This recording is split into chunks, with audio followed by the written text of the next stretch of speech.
Okay, the script says we're keeping things simple, but with Marisa from Marisa's Easy Kitchen, we never are. But we're doing this with one dish or one pan dishes. One pan wonders. Fewer dirty dishes. Exactly. That's my kind of cooking. Okay. Especially for entertaining, right? You don't want to spend hours and hours in the kitchen. So we're going to get started, okay? So we've got 3 dishes here. So I have here some nardini sausage. So you're going to just put that right in that pan. So the key is to find, you know, a pan that... It's all one. It's all one.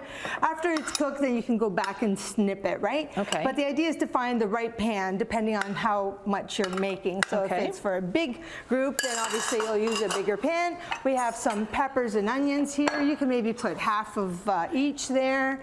And you don't have to add potatoes, but I love potatoes. Oh my gosh, potatoes and onions and the sausage.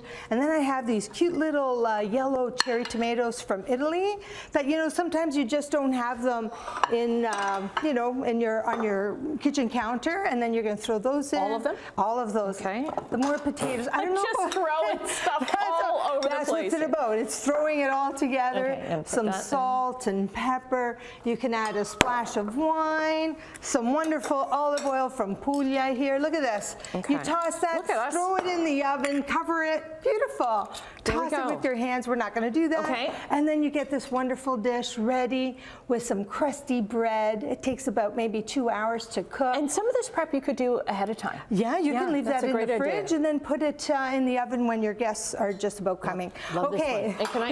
Can I try this one while you're explaining the next one here? I asked you before, have you seen squid in its natural form? Look at that. I have not.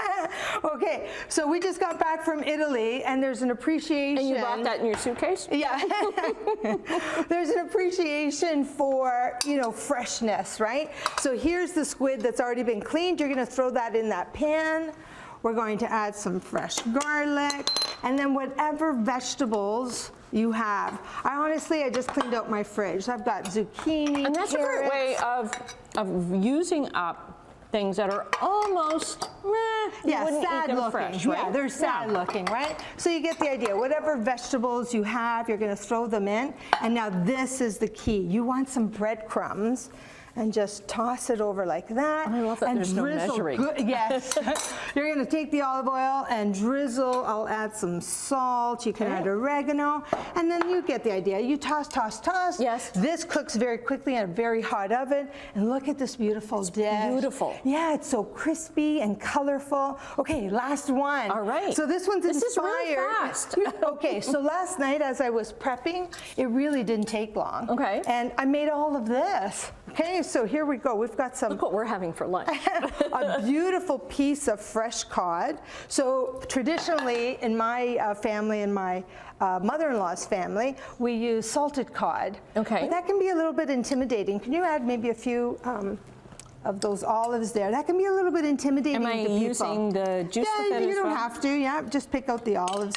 Some thinly sliced onions. We're going to add some potatoes. You could take a little bit more time and arrange those potatoes nicely. And then I have, perfect, that jar of tomatoes there. I think we're going to have like the Italian flag. Just maybe scoop up a cup or so. Look at this. We've got the white from the fish, the red from the tomatoes, and the green parsley. So you could add a little wine, little salt, pepper, cover it in the oven, and you get this beautiful dish that is so perfect for scarpetta. Do you know what scarpetta is? No. So you put it in your dish, you get a piece of bread, and you sop up all that juice. And we have bread right there. Exactly. Yes. Actually, that's a homemade bread, and of course, a little bit of parmigiano on any of this. So you could add some here. And would you do that before you cook it or after? So here's the controversy. Do you add parmigiano to fish? What do you say? What side of the fence are you on? I'm not on a fence, but let's go on the fence of yes. Okay. Before. Okay, because that can cause like a huge debate, but the parmigiano just gives it that saltiness and that savory feel to it. Okay, I can't believe I thought these were intimidating, but they are not at all. They are so easy and really, really like clean up, and you get to enjoy your friends and family. Exactly. Yes. You don't want to be spending time cooking or cleaning up. Okay. And so this is a great way to put it in the oven and enjoy. We'll get all your links because they'll have these recipes. Yes, because they're people all are on my going to want them. Instagram. Okay, Excellent. thanks, Marisa. Thank you. And we'll get that all up at chch.com/morningalive. Delicious. Yeah, for sure. Simple, right?